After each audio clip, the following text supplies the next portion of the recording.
Bienvenidos a este programa. Pues bueno, bien, como se vaya a hacer un programa de hoy. Hoy este programa, muy María se apagó, ¿no? Se dan cuenta, ay no, qué cosa. Pues sí, ay no. Bueno, serán los temas sabrosos de hoy.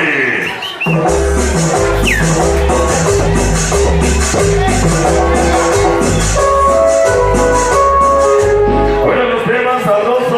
Vamos a bajar un poquito más porque tenemos un libro y salir con la luz. Ponte los temitas sabrosos para que la gente se vaya motivando. Que sea un libro de como es Pueblas Así, Guanajuato. Uno de los temas del grupo de los Dragones Rojos. ¡Nos lo van a mirar!